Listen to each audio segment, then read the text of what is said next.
Assalamualaikum warahmatullahi wabarakatuh. Udah sarapan nih? Kok lemas? Saya yang lemas ya. Alhamdulillah Rabbil Alamin. Wassalatu wassalamu ala Habibil Mustafa Sayyidina Muhammad Al-Mujtaba. Asyhadu an la ilaha illallah, asyhadu anna Muhammadan abduhu wa rasuluh. Allahumma salli وسلم وبارك عليه اللهم أخرجنا من ظلمات الوهم والجهل إلى المعرفة والعلم آمين رب العالمين. Maulid ya, lagi maulid ya, benar. Tiap tahun maulidan, benar. Tiap tahun maulidan. Ada yang berubah nggak kalau maulid? Ada yang berubah nggak? Hatinya ada yang berubah nggak? Cintanya bertambah nggak? Atau biasa aja sama Nabi? Beneran nambah? Apa sama temen nambahnya? Maka maulid ini wajib diseriusi, karena maulidnya hanya sekali setahun, padahal cinta Nabi mesti setiap detik ya. Bapak ibu saudara saudariku makan Allah, kita bersyukur negeri ini betul-betul sangat memberi ruang untuk kita bermaulid. Saya buat maulid di mana-mana itu nggak ada dibubarin. Tapi kawan saya mau bikin maulid di jiran, itu mesti dia bikin di apartemen, tempatnya tertutup, nggak kedengeran sama orang. Padahal di negeri yang disebut negeri Islam. Negeri kita nggak disebut negeri Islam, negeri kita negeri berketuhanan yang Maha Esa. Oh, itu lebih tinggi lagi tuh. Ya. Dan dimanapun ada maulid, jujur nih, pernah nggak kesel jalan ditutup pas maulid? Jangan kesel. Harusnya senang. Alhamdulillah, jalanku ditutup berkah maulid, semoga ke langit dibuka gitu. Ya. Bermaulid itu Bapak Ibu, maulid itu secara bahasa artinya lahir, kelahiran. Jadi maulid, apa arti maulid? Ini satu akar kata lam yalid wa lam yulad. Dia Allah tidak melahirkan dan tidak dilahirkan. Maulid artinya kelahiran. Kalau anak kita lahir senang nggak? Jangankan anak kita lahir, dulu saya nggak senang sama kakak saya karena sering tengkar. Kakak saya sering lepas jilbab dulu, sering tengkar sama saya itu dulu. Waktu kita masih kelompoknya aliran keras, air raksa. Ya dulu kakak saya itu udah, masya Allah itu dah. Ya, saya tonjokin, tapi bukan mukanya saya tonjokin. Saya kalau nonjok cari bagian sini. Ya, kalau nggak pinggangnya kita tendangin ya, anak boxer soalnya. Tapi ketika anak dia lahir, itu pun rasa belum ada. Pas malam hari dia bawa pulang anaknya, saya dengar anaknya nangis malam hari. Pas dengar nangis itu, di situ saya merasakan, loh aku punya ponakan tuh. Senangnya bukan main. Ya. Akhirnya kita ikut-ikutan cewek-cewekan sini nah kita timbang-timbang. Itu baru anak saudara. Gimana anak sendiri ya. Apalagi yang lahir adalah sang Nabi Muhammad sallallahu alaihi wasallam. Nabi udah lahir benar. Yang lahir itu Muhammad bin Abdullah. Tapi sang nabinya sudah ada sebelumnya. Sosok manusia bernama Muhammad bin Abdullahnya baru lahir 1440, berapa nih sekarang? 6 tambahin 13 di Mekah, tahun 10 tahun di Madinah, tambahin umurnya ya 40 tahun. Ya kira-kira 1500 tahunan lah sebelum kita. Nabi Muhammad SAW sudah lahir fisiknya, tapi sebelum itu dia sudah lebih tua. Maka seorang sahabat dalam hadis Imam Tirmizi, hadis yang sahih, sahabat ini namanya, seingat saya, Kuthaif ya. Dia mengatakan waktu Muhammad lahir, nah, dia nyebut gitu, karena belum diangkat jadi nabi, kata orang, padahal sudah. Waktu sang Muhammad lahir, aku berumur sekitar 5 tahunan. Jadi dia sudah ngerti terjadi penyerangan terhadap Makkah oleh Raja Abraha. Pernah dengar Raja Abraha? Raja Abraha itu bikin gereja. Dia bukan seorang musyrik, dia seorang Nasrani. Gerejanya diganggu oleh salah satu orang Mekah.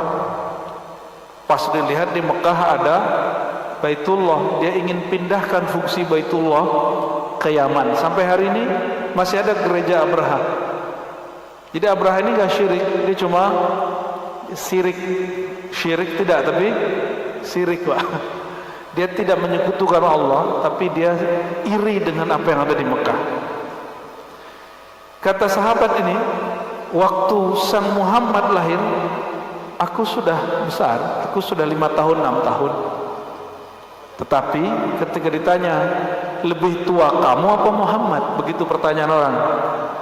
Kata beliau, amma ana aqdamu maulida wa huwa aqdam minni wa akbara. Kalau lahir secara fisik aku lebih tua dari Muhammad, tapi secara rohani dia lebih tua daripadaku. Maka Imam Tirmizi di hadis yang lain menyebutkan kisah dari Abu Hurairah. Pernah dengar Abu Hurairah? Abu Hurairah cocok nih sama perusahaan ini. Dia seorang direktur, dia seorang ulama plus pernah jadi karyawan, terus pernah jadi direktur. Tapi lagi enak jadi direktur, dipanggil oleh KPK. KPK-nya saat itu Umar bin Khattab. Ya, akhirnya diboikot semuanya, dibukukan semua asetnya, lalu dia nggak boleh lagi berusaha, diberhentikan dari, dia sekaligus gubernur punya perusahaan, ulama. Wah, tiga itu ada sama dia. Kalau saya kan cuma 2 aja Pak, saya dosen, saya guru ngaji, gitu aja. Ya, bisnis belum berani. Saya kalau bikin umroh, saya kerjasama sama orang, saya nggak mau jadi direktur travel, karena itu urusannya sudah beda. Ilmu sama fulus nggak bisa gabung. La yajtami'ul ilmu wal mal. Ilmu nggak pernah kawin dengan harta, nggak pernah. Sama, al ilmu la yajtami' ma'al mulk. Ilmu nggak pernah kawin dengan kekuasaan.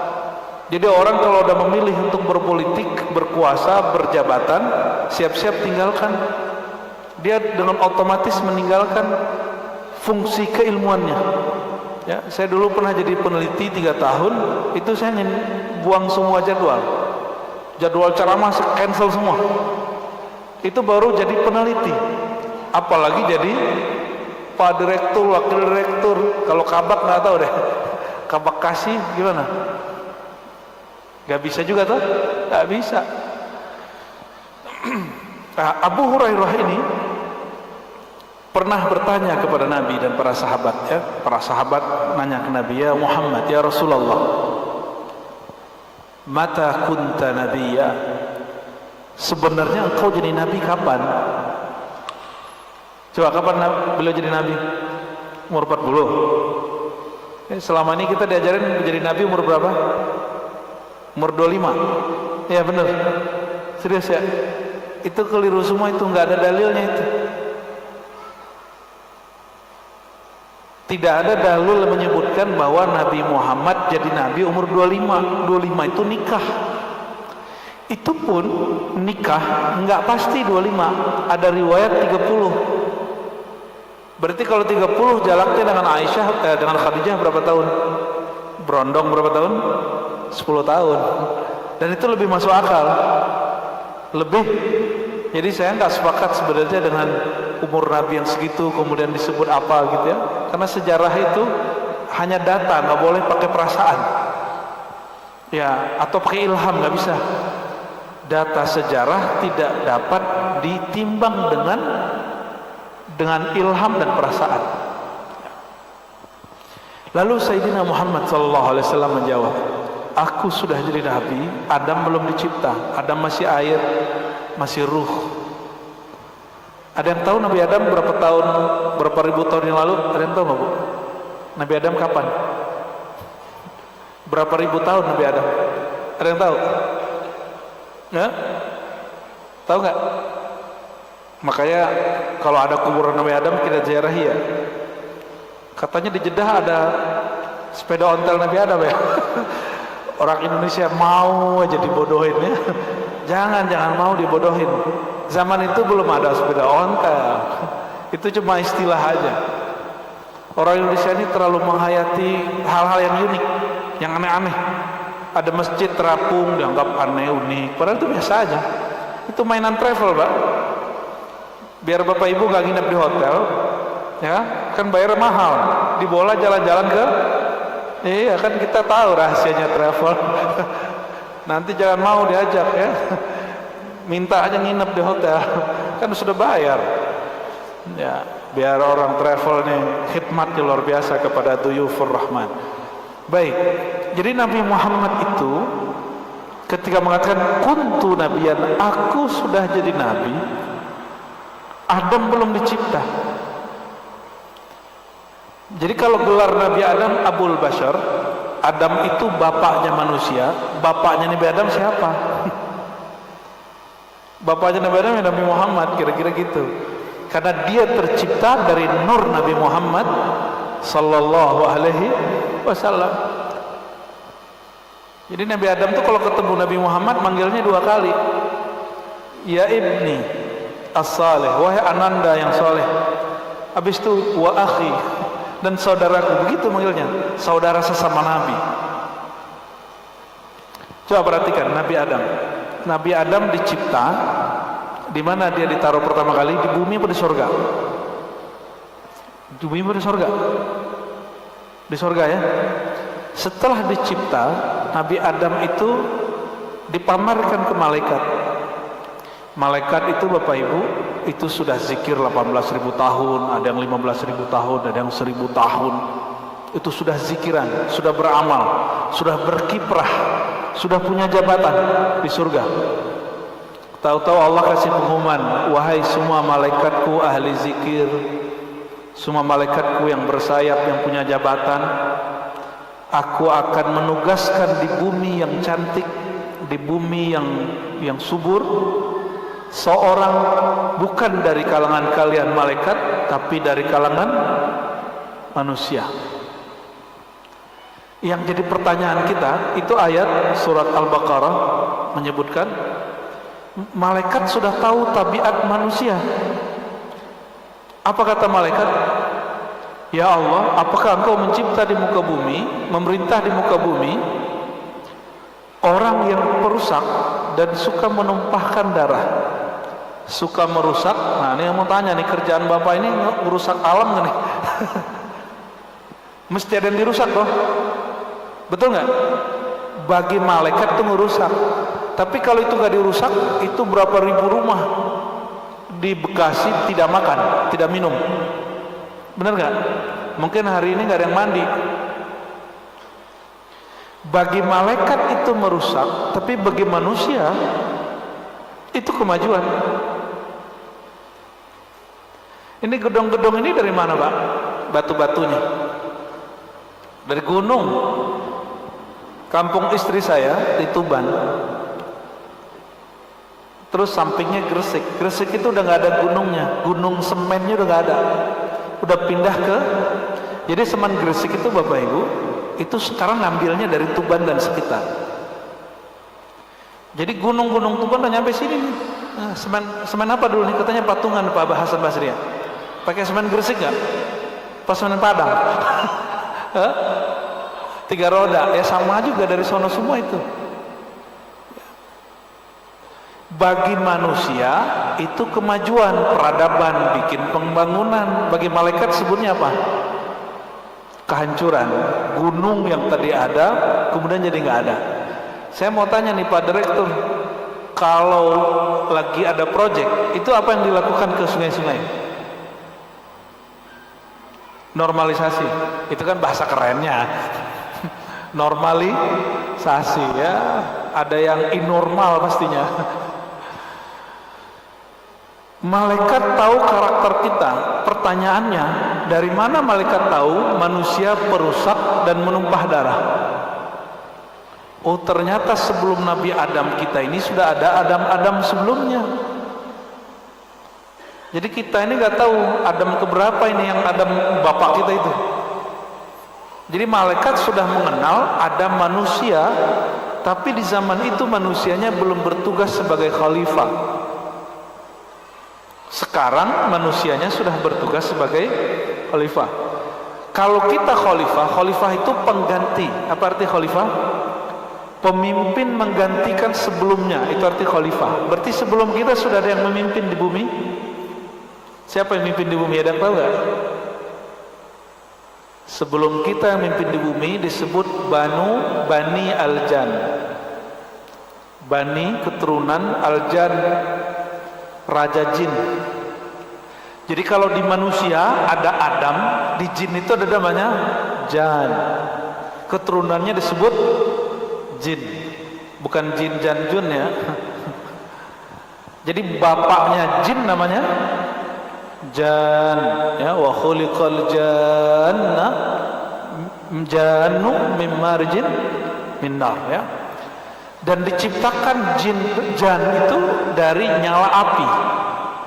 Jadi api itu ada nyalanya, ada batangnya. Batangnya masih di batangnya siapa? Bahan bakarnya api siapa? Waquduhan nasu wal hijarah. Bahan bakarnya api itu waquduhan nasu wal hijarah. Bahan bakar api itu apa? Coba bahasa Arabnya biar keren. Waqud, bahan bakarnya api, an-nasu manusia, wal hijarah dan batu. Batu bara, coba lihat batu bara. Jadi bahan bakar enggak? Tapi mesti ada manusia. Di situ juga pelajaran, bahan bakarnya neraka itu manusia. Berarti nyala apinya dari mana? Jadi sebenarnya lebih kuat kita apa Bani Hapi?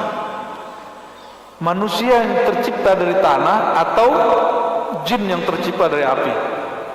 Lo apinya jin itu cuma nyala, sedangkan kita bahan bakarnya api. Lebih keren mana, Pak? Makanya jangan takut sama jin. Itu maksudnya begitu, goalnya begitu.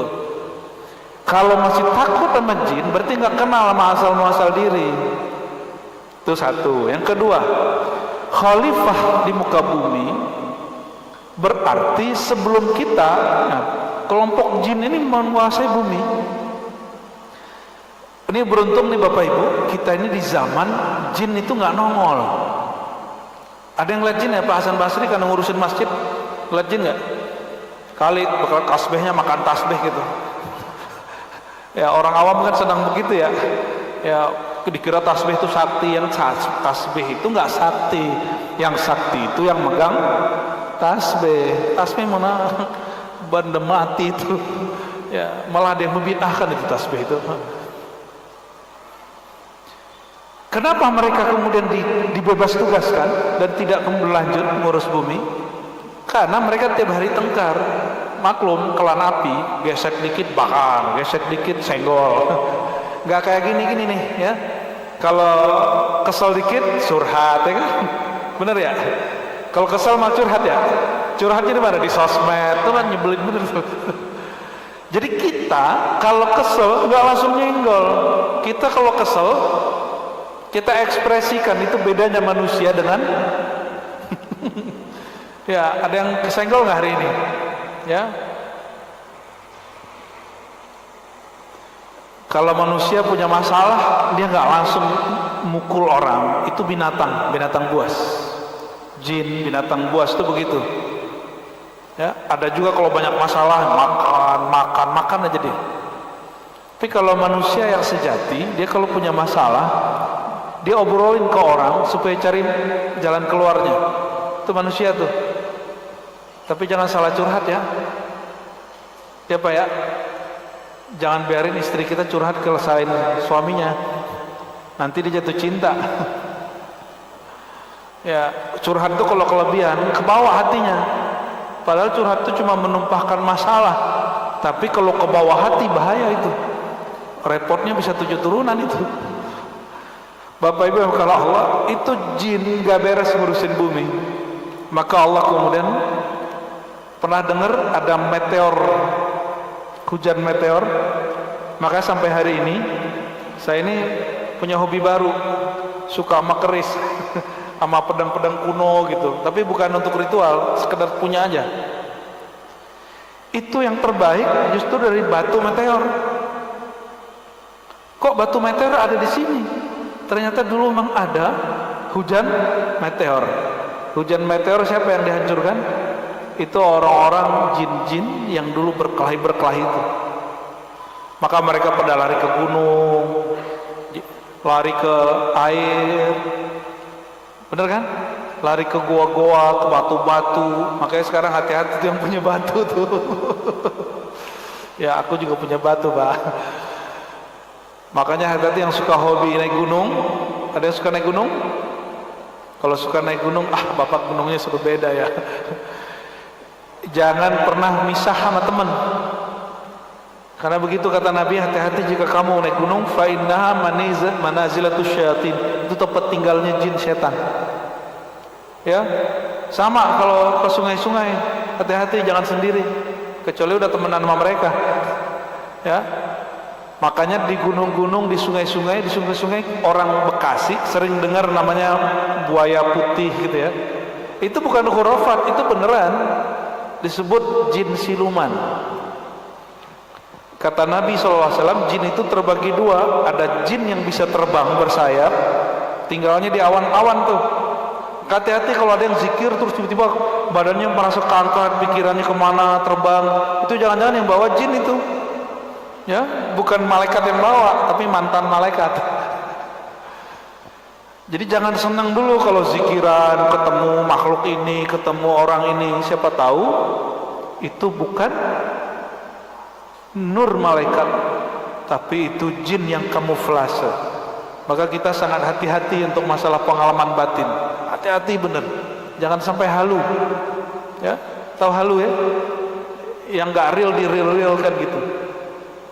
Ada yang pindah ke air, pindah ke danau-danau. Ya, sampai sekarang saya masih ketemu guru-guru saya itu. Dia kalau dakwah pakai apa? Sampan kecil gitu ya. Selalu ada makhluk buaya, masih ada buaya putih. Putihnya bukan putih yang seperti yang ada di Ragunan itu. Buaya bukan buaya, buaya-buayaan. Kalau ini buaya darat ini. Sebagian. Maksud saya cerita ini apa Bapak Ibu? Kita ini bukan makhluk pertama yang ngurus bumi. Sebelum kita sudah ada makhluk. Sebelum mereka itu sudah ada Nabi Muhammad sallallahu alaihi wasallam. Ya, Nabi Muhammad itu wujud nurnya sudah ada sebelum itu. Maka di kitab Maulid selalu disebut Nuru Muhammad. Nurun ala nur. Tadi baca Maulid Dibai ya. Ya, disebutkan di awal Dibai Allah menciptakan Nur Muhammad jauh sebelum menciptakan alam semesta ini. Jadi Nabi Muhammad SAW kita itu sudah sangat tua sekali. Terus apalagi karena kitalah khalifah di muka bumi, maka kita langsung bertanggung jawab kepada Allah ngurusin alam semesta. Nah ini kemarin kita habis ngaji ini Pak, Imam Bukhari apa kata beliau? Ma amiltu syai'an illa adattu inda rabbi hujjatan. Aku tidak melakukan sesuatu kecuali aku siapkan hujahnya di sisi Allah. Coba hari ini sudah disiapkan belum hujahnya di sisi Allah? Yang megang handphone ditanya nanti di malaikat lagi ngaji, kalian pakai handphone, nyebut nama Rasulullah main handphone, nanti jawabannya gimana? Ya, sholat telat, apa jawabannya di hadapan Allah nanti? Itu yang disebut hisab. Kata Imam Bukhari, tiadalah aku lakukan sesuatu kecuali aku siapkan hujahnya, alasannya. Kira-kira kalau Bapak Ibu buat sesuatu hari ini, sudah siapin alasan belum di hadapan Allah? Udah nyiapin belum alasannya, kenapa begini, kenapa begitu? Gimana? Udah nyiapin belum? Kerja udah berapa tahun? Yang paling lama berapa tahun nih? Berapa? 30 tahun. 30 tahun Pak, dari Bapak masih cakep bener ya, gak tampan. Sekarang sudah ubanan ya, tapi yang gak berubah hidungnya mancung. Perutnya maju dikit gak? Maju dikit ya. Saya bisa bayangin lah dulu imut-imut lah wajahnya. 30 tahun kerja mulai jam 8, pulang jam 4. Kira-kira kalau ditanya Allah, 30 tahun kamu kerja, apa alasan kamu bertahan kerja tapi kamu tidak tahan tahajud sama aku? Kira-kira apa jawabannya Pak?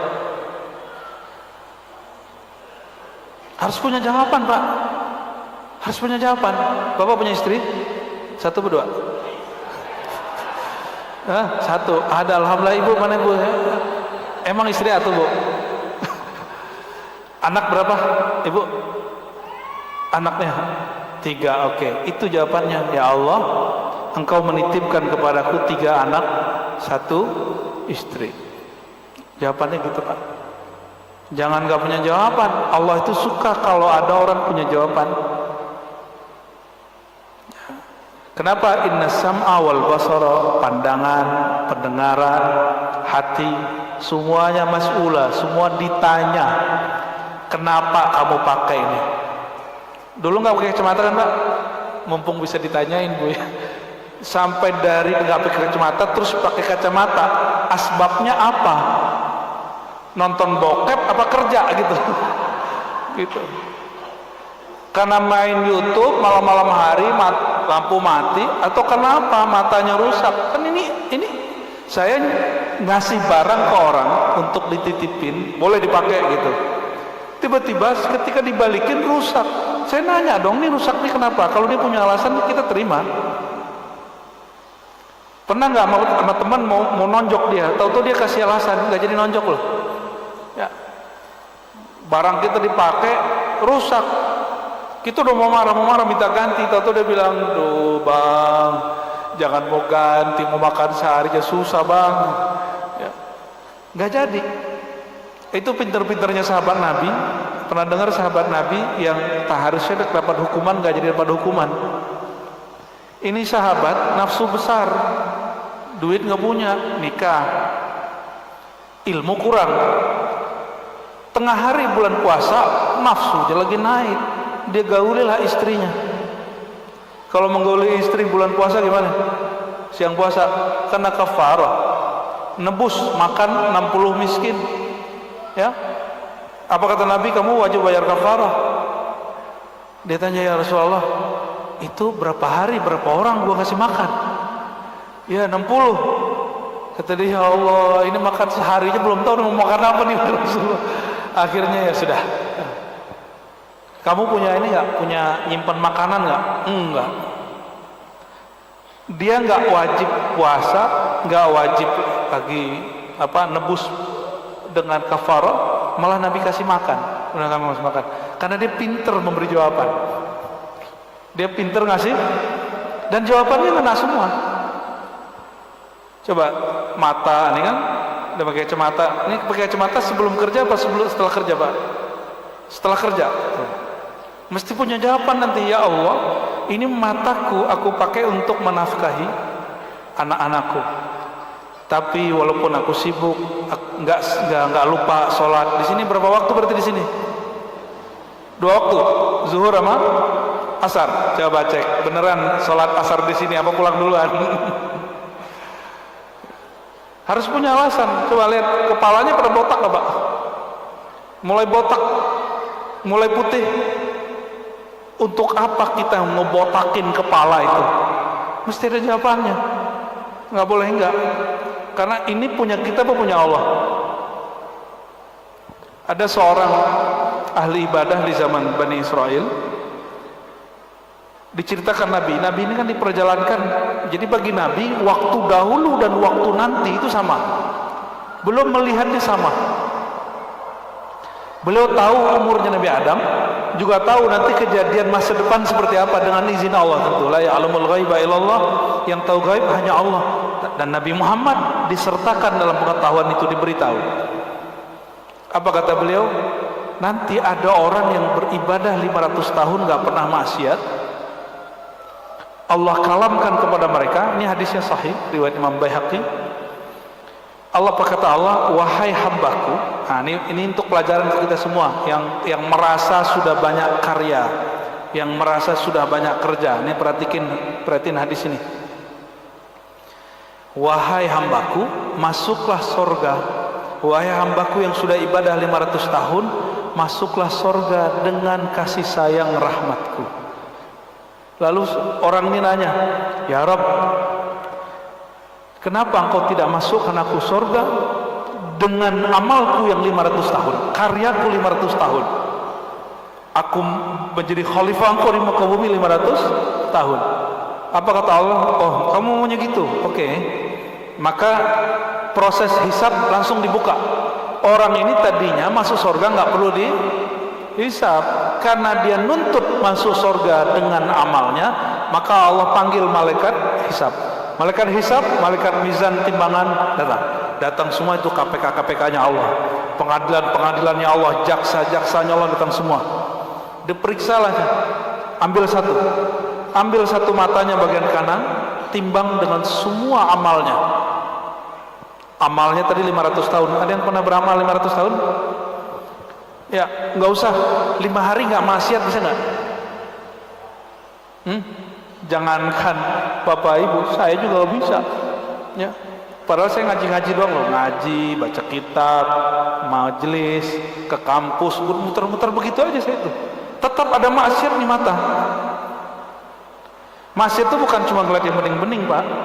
Melihat orang terus merendahkan orang itu maksiat itu, maksiat hati, asbab mata. Ya, Bapak nih mandang orang nih, terus kebayang dompetnya, paling dia cuma duitnya segini doang. Itu maksiat mata yang jatuh ke hati. Ya, gimana? Udah begitu belum? Akhirnya orang itu diauditlah orang yang beramal 500 tahun. Amal dia 500 tahun, lalu matanya juga diaudit. Dipakai apa aja fasilitas mata ini. Dihitunglah semua fasilitas yang dia pakai dengan ibadah dia 500 tahun. Ternyata kata orang Jawa apa? Podomoro.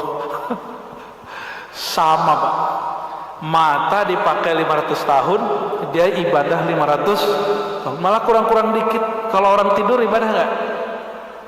Untungnya orang ini sebelum tidur dia doa, maka dihitung tidurnya ibadah. Malam tadi tidurnya ibadah nggak? Tidurnya pakai doa apa pakai YouTube? Apa pakai TikTok? Hah? Tertidur megang handphone atau tertidur megang nama Allah? Gak handphone. Itu tidur gak ibadah. Mau malam ini tidurnya dalam ibadah? Taruh handphonenya, baca Bismillah. Bismillah, Bismikallahumma ahya wa amut, atau amutu wa ahya. Itu Bismillah aja. Mau coba? Tapi jangan lagi kerja ya. Mau ibadah dulu Bismillah. Itu bapak-bapak, itu bocoran kita lagi Jumatan. Ini wajah-wajah ibadahnya. Khotib naik, Alhamdulillah, ittaqullah. Langsung tuh ya, mata dipejam, kepala tertunduk, suara nafas. Tahu-tahu udah selesai, udah khutbah kedua, dicolek dong. Lo bangun. Ya, curi-curi katanya beban hidup dari Pak Direktur terlalu banyak katanya. Bapak Ibu yang karena Allah, itu orang setelah ditimbang, akhirnya Allah bilang ambil mata kiri. Yang tadi baru mata. Dia doa, ya Rabb, jangan teruskan ya Allah, jangan diteruskan auditnya. tolong masukkan aku surga dengan kasih sayang rahmat-Mu. Jadi jangan, saya udah umroh sekian kali, itu gak usah. Aku udah zikir pagi sore, zikir cuma pagi sore, bangga ada. Zikir pagi sore paling lama cuma setengah jam, paling-paling 5 menit udah kabur. Ya, zikir begitu kita banggain, gak cukup. Ya, Nabi Muhammad SAW itu karena tahu manusia ini gak sanggup bersyukur, maka beliau mengajarkan cara syukur paling indah, paling mudah. Bersyukur itu bukan ngomong apa alhamdulillah alhamdulillah, itu lafaz syukur.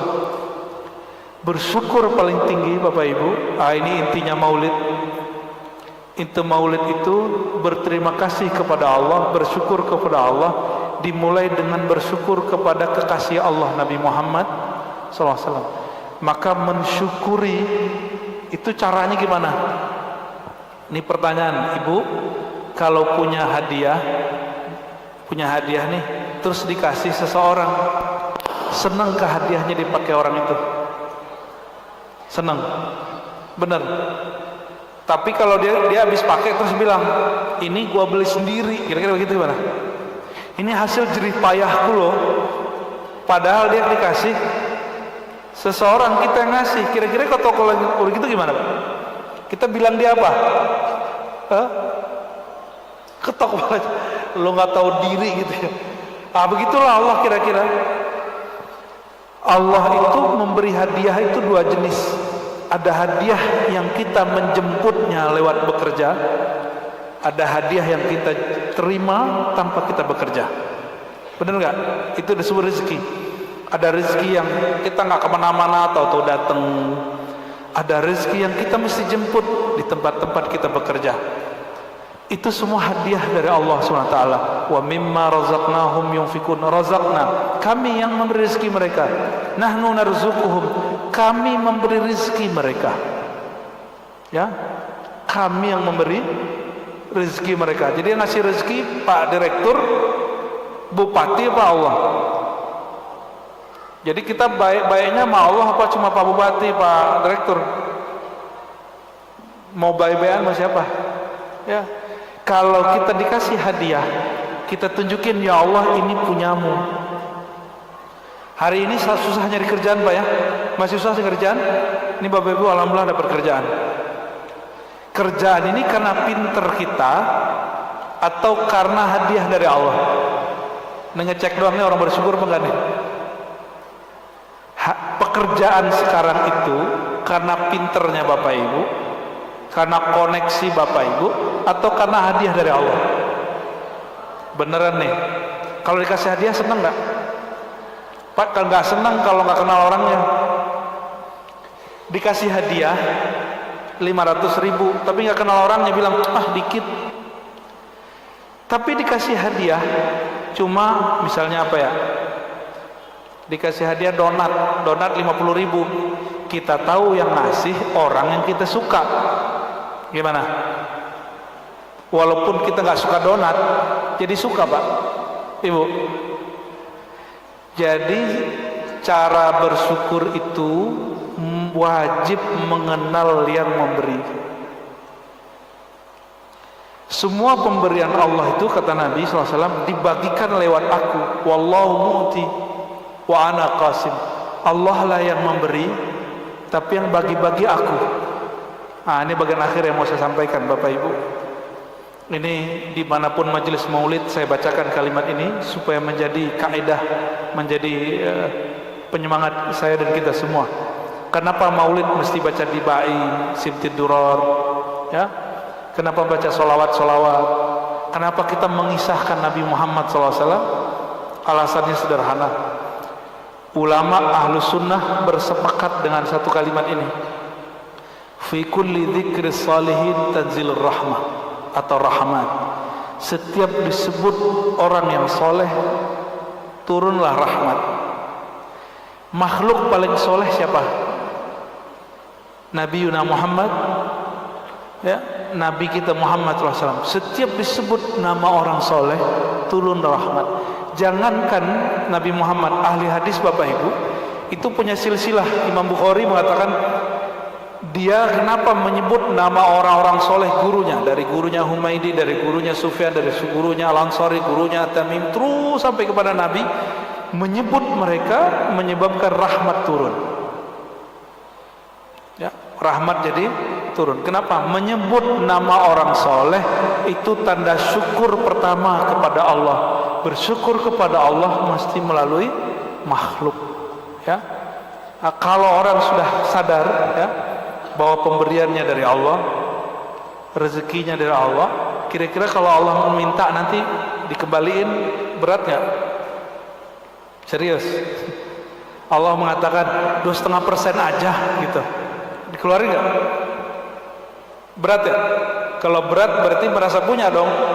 Nah, coba ilustrasi nih, saya pinjemin bapak mobil 2 bulan, habis 2 bulan saya tarik. Kata bapak gimana? Kan sudah 2 bulan sama saya, punya saya dong, gitu nggak? Orang begitu itu orang apa? Banyak manusia mengira kalau rezekinya udah lama sama dia, jadi punya dia. Bapak ibu ini punya duit di rekening, itu bukan rezeki kita. Rezeki kita yang kita beliin. Maka jangan pelit sama badan. Ya, ini kan badannya sudah mulai sakit-sakitan nih sebagian. Rezeki ya, rekeningnya numpuk, mulai numpuk. Dikira bakal memperkaya, enggak, belum tentu. Ya, ini saya husnuzon nih Pak, tapi sebagian kayaknya enggak juga sih. Ya udah habis sama gaya hidup, lifestyle, nyicil rumah dan segala macam ya. Sebenarnya kalau biasa-biasa aja ada lebih, tapi kan kita hidupnya luar biasa. Hidup kalau biasa aja banyak lebihnya, berkahnya. Tapi karena gaya hidup kita luar biasa, ngelebihin dompet. Akhirnya tiap hari ngeluh. Disitulah mulai, mohon maaf, semoga di sini tidak ada korupsi karena katanya semuanya muslim semua ya. Ya, amin. Ya, amin. Ya. Dan saya dengar nggak ada karyawan non muslim, ada dulu katanya, sekarang udah enggak. Tunjukin kalau emang karyawan muslim kerjanya lebih oke daripada non muslim, katanya umat Nabi Muhammad SAW. Tunjukin kalau orang bermaulid semangat kerjanya lebih kuat dari orang yang tidak mengenal Nabi Muhammad SAW. Tunjukin kalau emang kita bernabikan Nabi Muhammad, berimamkan Nabi Muhammad, sifat amanah, sifat jujur jadi wirid. Ada wirid tanpa membaca, amanah dan jujur, nggak perlu membaca Pak. Ada orang wiridan sholawat 1000 kali tapi besok kerja nggak jujur, itu wiridan nggak dia? Wiridannya batal. Ada orang sholatnya setiap duha 12 rakaat tapi kerjaannya nggak dikerjain. Sholat duha di waktu kerja itu masuk nggak? Orang kerja dia sholat duha, kerjaannya ditinggal, itu soleh apa solmet? Ya solmet nanti marah sama kita ya. Itu soleh apa jahil? Bukan jahil, jahil. Itu jahil. Sholat duha itu sunnah, kalau kerja wajib. Bener? Kerja wajib? Ya wajib lah, kan menafkahi.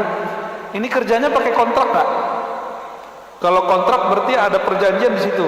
Maka bekerja itu bagian dari menepati janji. Ciri-ciri pewaris nur Nabi Muhammad SAW. Jadi nur Nabi itu 4 aja Pak. Nur yang 4 yang bisa kita tiru. Sifat Nabi yang 4 apa aja itu? Sidik, jujur, amanah. Amanah itu apa? Terpercaya. Ketiga, ya fatonah, cerdas. Yang ke tabligh. Tabligh ini untuk saya aja, itu bapak nggak usah, itu ibu nggak usah ya. Ambil 2 aja, sidik, amanah. Kalau pinter semua kan repot ya. Yang pinter ya pimpinan aja dah, mau pengawas. Ya, jangan semuanya pinter, ini pinter karena orang pinter tuh suka nyari kesalahan.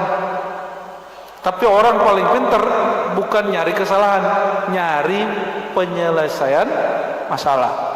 Ya, semoga pimpinannya bukan yang keminter, tapi yang benar-benar pinter. Ya.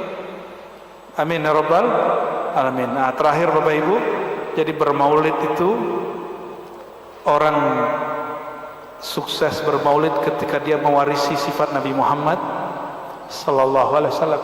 Gak usah banyak-banyak, ambil aja 2 sifat itu sampai mati, insyaallah husnul khatimah. Kalau wirid berhenti kalau kita makan, minum, tidur. Tapi kalau sifat jujur, ketika tidur masih jujur kan? Orang jujur itu tidur masih disebut jujur nggak? Orang amanah kalau tertidur masih disebut jujur? Orang amanah tidur, kita sebut ya itu orang amanah lagi tidur gitu kan? Tapi kalau orang sholat tidur masih sholat nggak? Ini kurang cerdas nih jawabannya nih. Orang sholat tidur masih sholat nggak? Batal sholatnya. Orang yang amanah tidur, dia masih amanah nggak? Masih. Berarti amanah itu abadi di dalam ini. Itulah wirid sejati.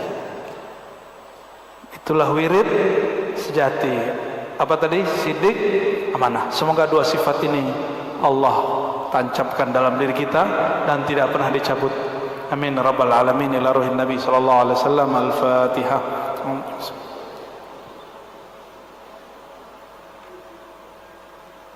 Na'udzu billahi minasyaitonir rajim. Bismillahirrahmanirrahim. Allahumma ya rahmanir rahim, ya karim, ya sami', ya basir. Ya Allah yang maha mendengar, yang maha melihat. Shalli ala nabiyina Muhammad. Sampaikan salam kami, rindu kami ini kepada Sayyidina Muhammad sallallahu alaihi wasallam. Allahumma ya Allah, inna ihtafalna bi maulidi habibika. Ya Allah, kami sedang mengadakan maulid kekasih Engkau Nabi Muhammad sallallahu alaihi wasallam. Ingin menunjukkan rasa syukur kepada Engkau dengan memaulidkan Nabi Muhammad sallallahu alaihi wasallam. Maka ya Allah, afrighna waj'al lana sifat as-sabr. Tolong berikan kami satu sifat sabar, sifat syukur, sifat amanah, sifat jujur. Amin rabbal alamin. Allahumma ya muqallibal qulub, ya Allah yang membolak-balik hati kami, mohon bukakan hati untuk mendengarkan kebenaran. Ya Allah, kami ini sibuk atau mungkin pura-pura sibuk atau sok sibuk. Di rumah kami sibuk dengan mainan-mainan kami. Di tempat kerja pun kami sibuk dengan mainan-mainan dan pekerjaan kami. Dan kami ternyata ketika Engkau bangunkan 2/3 malam, kami pun tertidur kelelahan. Inna nasta'fuka ya Allah, mohon ampunkan kami yang sok sibuk untuk menyembah Engkau ya Allah. Ampunkan diri kami ini yang sedikit berwirid dan beribadah kepada Engkau ya Allah. Allahumma ya Allah ya muqallibal qulub, jaga Engkau melihat hati kami ada noda-noda daripada emosi, sifat yang pemarah, sifat yang berburuk sangka. Mohon ya Allah, ubahlah hati kami menjadi sifat yang positif, menjadi penyabar, menjadi berbaik sangka. Allahumma ya Allah, in ra'aita fina kasla farzuqna nasyata. Jika Engkau melihat dalam diri kami ada penyakit malas, penyakit yang sulit untuk dibentuk, maka mohon ya Allah dengan keagungan-Mu ya Jabbar, ya maha mengubah hati manusia, ubahlah hati kami yang pemalas ini menjadi rajin. Ubahlah diri kami yang tidak mau berbuat positif ini menjadi berbuat yang lebih baik. Allahumma arsyidna ilaik. Ya Allah, jadikan pekerjaan kami, ibadah kami, mencari nafkah kami, berkeluarga kami, hari-hari kami hanya untuk Engkau ya Allah. Allahumma ya Allah, qad ishtabahat fi qulubina ma siwak. Ya Allah, kalbu kami kadang terganggu, tersita oleh selain Engkau, oleh persoalan di kantor, persoalan di tempat kerja, persoalan di rumah, di masyarakat. Kadang-kadang kami lupa mengingat Engkau ya Allah. Ya Allah, jika kami lupa, jika kami lalai, jika kami maksiat, fadzakirna ya Allah birahmatika wa bilutfika. Ya Allah, mohon jika Engkau menegur, tegurlah kami dengan kelembutan-Mu. Jangan tegur kami dengan penyakit, jangan tegur kami dengan kesusahan, jangan tegur kami dengan kebangkrutan. Tegurlah kami dengan rahman rahim-Mu ya Allah. Allahumma ja'alna mimman syakara ala ma razaqtana wa sabara ala ma asabtana. Ya Allah, jadikan kami 2 saja, bersyukur kepada yang Engkau beri, bersabar terhadap yang Engkau uji. Dan jadikan kami, semua kawan-kawan kami yang hadir, yang bekerja di sini, orang-orang yang Engkau tanamkan 2 sifat dari dalam dirinya, sifat siddiq yang jujur, sifat amanah terpercaya. Ya Allah, amitna ala hadaini sifatain, hidupkan kami dan matikan kami dengan dua sifat ini. Dan ya Allah, mohon jangan cabut dua sifat ini dari kami. Fala tanza' wa la taqbid hadhihi as-sifatain al-mahmudatain min qulubina. Allahumma ya dzal jalali wal ikram, amitna ala din al-islam wal ihsan wal iman. Allahumma akhtim lana bis sa'adah wa la takhtim alaina ya Allah bis sakhawah. ويا ربنا يا نور يا نور يا نور نور قلوبنا بنور معرفتك ومشاهدتك. وصلى الله على سيدنا محمد. ربنا آتنا في الدنيا حسنة وفي الآخرة حسنة وقنا عذاب النار. والحمد لله رب العالمين. Mohon maaf salah kurangnya. Semoga tambah cinta kepada Nabi Muhammad SAW, tambah semangat kerja, tambah maju Bekasi. Amin ya rabbal alamin. Assalamualaikum warahmatullahi wabarakatuh.